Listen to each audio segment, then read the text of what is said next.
It's here, it's here, it's here.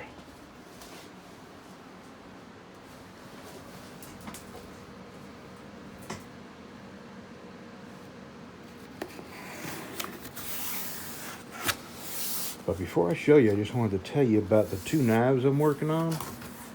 Makoti is an oily wood, and this true oil will not dry. I don't know what I want to do to get this to dry. Although for some reason this is a lot drier. I don't know why. I'll check it tomorrow. And if it's not dry tomorrow, I might have to take some acetone, rub it all off, and use a super glue finish. I've never done it before, and I really don't want to experiment on a knife that, you know, is basically a sold knife. I wanted to do this on my experimental knife, and I may go ahead and get some wood and see what, I may try it on some, you know, wood that's not on a knife, and see if I can do it. All right, back to the, this is going to allow me to etch my logo, and here's my logo. Hold on, let me shut this off.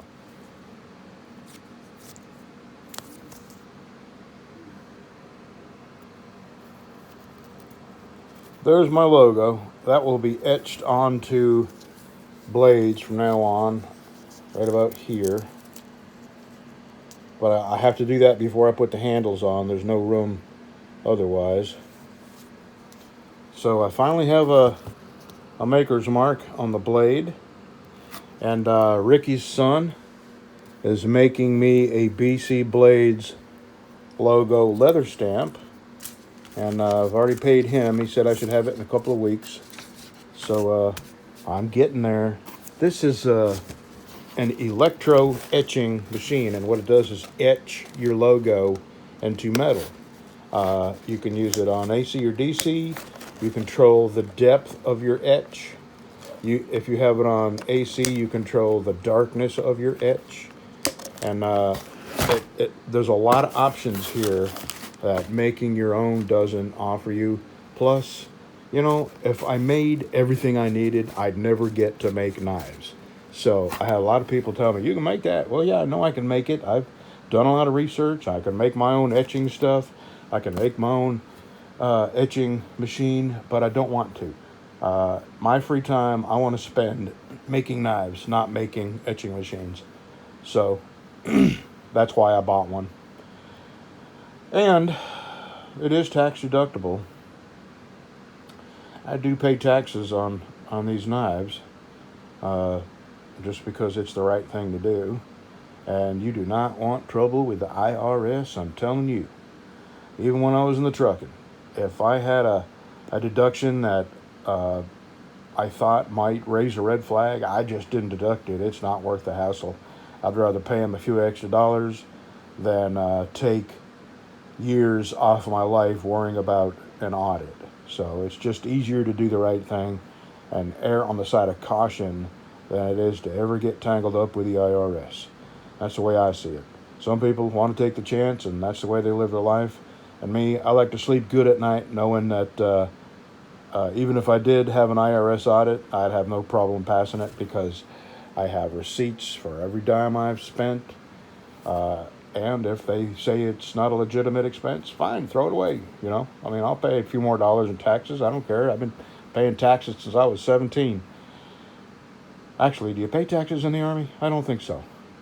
Well, anyway, when I got out and got my first job, I've been paying taxes for a long time. So here we go. This is the start. This is next level stuff for me, you know. This is going to make my blades just a little bit more professional, and to tell you the truth, I'm really proud of my blades, and I'm going to be proud to put my name on them. So I'm getting where I want to be, and I'm learning new skills and new techniques as fast as I can. Now, let me tell you what I've come to realize. about half the knife makers out there who are experienced and have learned things, about half of them are willing to give you advice and tips and help you along the way. And about half of them, man, they won't even answer a question. They won't. They do not want to share what they've learned. And those are not the people. Those are the people I unsubscribe from. And I subscribe to people who have a love and a passion for knife making, like me, and they're in it for that reason, not because they want to feed their family. Which is fine if you want to feed your family on knife making, okay. But that's not the reason I'm making knives. I'm making knives because I have finally, I know this is going to sound corny, but I have had this desire in my brain, in my heart, in my soul to express myself artistically. And I have tried many, many mediums over the years. Poems, writing, art, drawing, painting, sculpture. I've sucked at all of them. And I finally found something that I can put the skills that I know I'm good at, metalworking and woodworking and mechanical stuff and machinery. I'm good at all of that.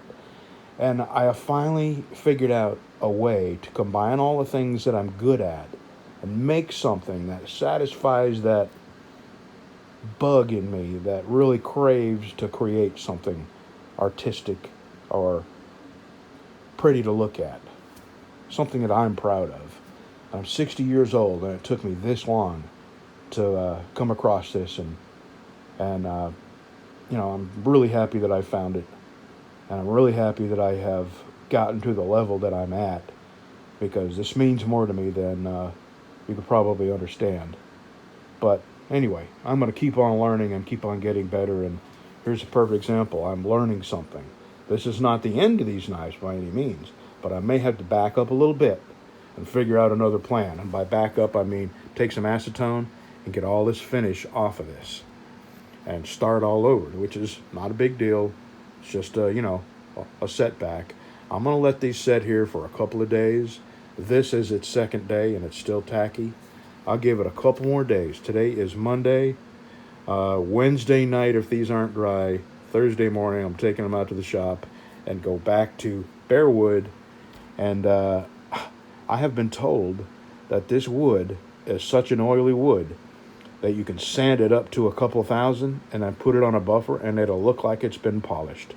It'll look like it has a clear coat on it. So that may be another avenue. I'll experiment with that. Alrighty, I've talked too long. Yippee!